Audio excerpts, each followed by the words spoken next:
Hey guys, we're back with yet another reaction video. Today we are gonna be reacting to From the World A to Z Origins and Actions on Earth Day. Uh, uh, uh, so if you like the video, just smash the thumb up button. Subscribe channel if you haven't already. Hit the post bell so that you will never miss a fantastic video from yours truly.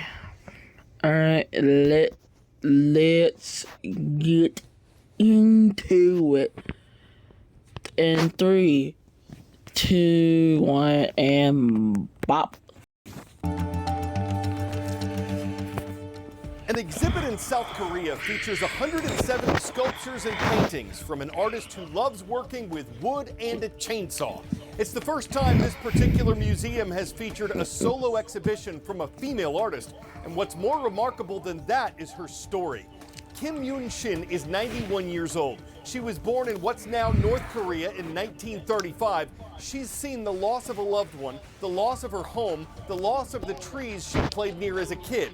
That's part of the reason she enjoys woodworking. Kim feels it helps her preserve trees and abstract sculpture. And after living in France, South Korea, and Argentina, where she took up chainsaw carving during the 4 decades she spent there, Kim has returned to the South Korean capital, where a film is being made about her, art shows have helped propel her to international acclaim, and where she can continue, quote, pursuing a life doing what she loves.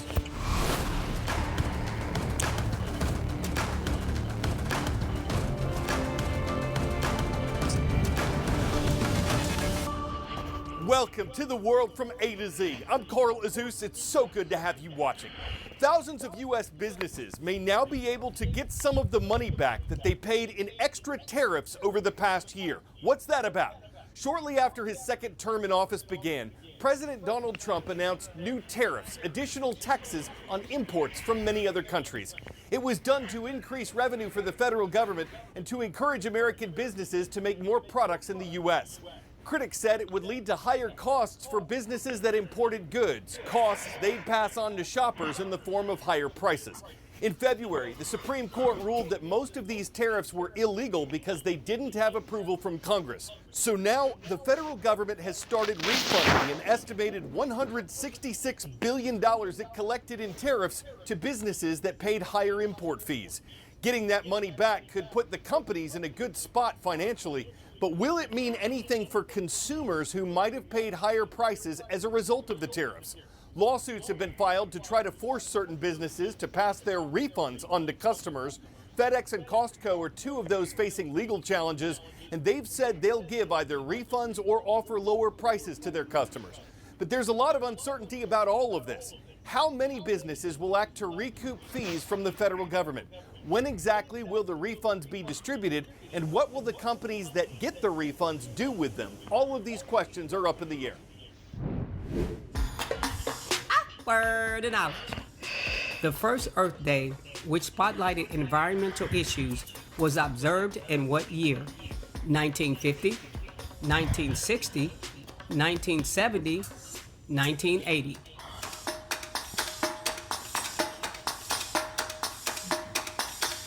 The initial Earth Day, which included educational events in the media and on college campuses, was held in 1970.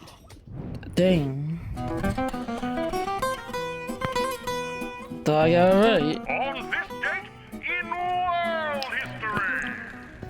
April 22nd, 1864 was when the U.S. Congress passed one of its coinage acts. It authorized the creation of a 2-cent coin, and that was the first currency inscribed with the words, "In God We Trust."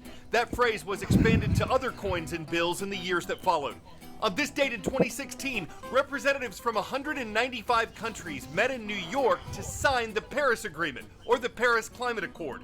It got its name from a treaty reached in the French capital the year before, when nations committed to reducing their emissions of greenhouse gases. By how much is up to the countries themselves, and there's no penalty if they fail to reach their goals or withdraw from the agreement. It was signed on Earth Day, an event established on April 22nd, 1970 to raise awareness and support for protecting the environment. Organizers now use themes for each Earth Day to focus on a specific issue, like reducing the use of plastics or promoting renewable energy.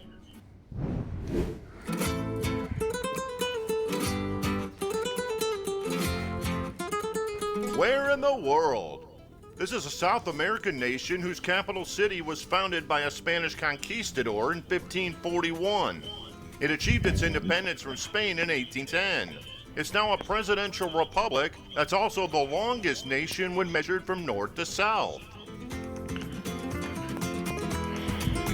This is Chile, a Spanish-speaking country of more than 18 million people.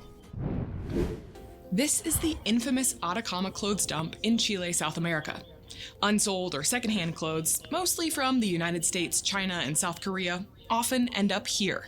Chile is the world's third largest importer of cast-off clothes, including fashions that are cheaply made in China or Bangladesh and go quickly in and out of style. 60,000 tons arrive in port every year. Merchants from Santiago purchase the stuff by the bale.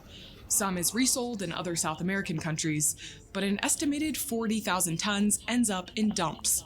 To highlight the size of the Atacama dump, the satellite image company Skyfi showed in its blog how it could be seen even from space.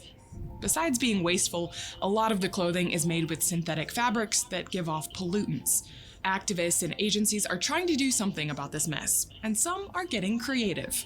Like the Adventist Development and Relief Agency in Santiago. It employed some 3,700 kids, already under its care, in recycling discarded fabrics. It was an interesting task to search out there, to rummage through the sand. We were looking for shirts, blouses, and such. Also, in case if you wondering if they ever speak in sort type of language or something like that, is they're using a translator. Yeah. That would allow us to give them a second chance and turn them into something special. That something special would be creative totes and shopping bags that the kids make and give away as gifts. In another project, professional clothing designers use their skills to repurpose fabric into creative fashions. 11 pairs of artisans took part, creating 110 creative outfits. Of course, 3,700 tote bags and 110 fashion outfits isn't going to make a dent in a dumping ground that's visible from space. But projects like these aren't meant so much for numbers as they are to draw attention, and drawing the interest of others to solving problems. Small efforts are always welcome because combined, they can tackle big problems.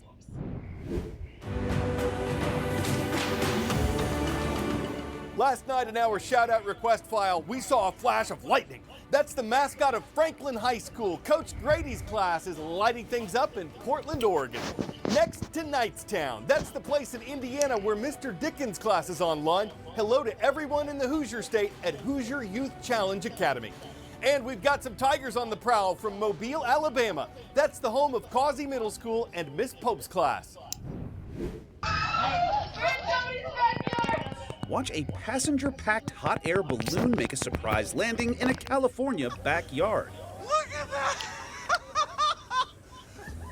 Wow! Temecula homeowner Hunter Perrin was understandably gobsmacked when the balloon carrying 13 passengers suddenly touched down in his yard after the pilot says winds died down, forcing him to force the balloon to the ground. No one was injured in the incident, but it did turn Perrin's house into a community carnival of sorts as folks flocked to gawk at the strange sight and the process of refueling, relocating, dismantling, and deflating the surreal cerulean center of attention. Another mid-air mishap, in case you missed it, happened when a parachutist missed their intended landing target and instead crashed into a scoreboard at a Virginia Tech spring football game. The parachutist was one of 3 who descended on the stadium in Blacksburg as part of a pre-game aerial display, but were blown off course by strong wind gusts. The parachutist was left dangling on the scoreboard for at least 15 minutes, but was eventually secured safely, treated and released by medical personnel on site. A logo windbreaker. A Fridays are awesome sling bag with everybody's favorite hairline. These are ways to show you've got spirit. Yeah, for the world from A to Z. Check out our new merch store at worldatozorg/store, or just scroll down on our website and click Shop Our Merch Store. It means the world to have you wearing the world from A to Z. Sheep. Definitely not an endangered species, especially at this farm in England. A ewe there recently gave birth to 5, count them, 5 lambs. Her owners say she was absolutely enormous during pregnancy. This is according to our friends at Good News Network, though we should call it Good Use Network. All the lambs are healthy, all were delivered by the mother without help, but the sisters who run the farm have called in help to raise the lambs. They say the odds of sheep quintuplets is said to be 1 in a million, though they think it's actually more rare than that. We hear caring for all of them is sheer lambdemonium. We're not going to pull the wool over your eyes, try to fleece you, bust your lamb chops, or rack up points by saying it's a chamois. You can't hide from a task you gotta land a lean into. Raising sheep can be a wild and woolly affair. It's just not like there's mutton to it. Woo! I'm Carl Azus, keeping the world from A to Z in sheep shape, and you mean the world to me even if Wednesdays are mid.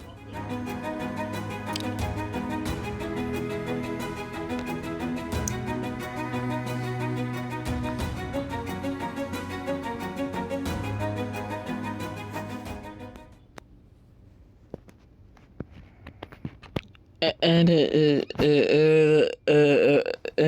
y'all enjoyed, I'd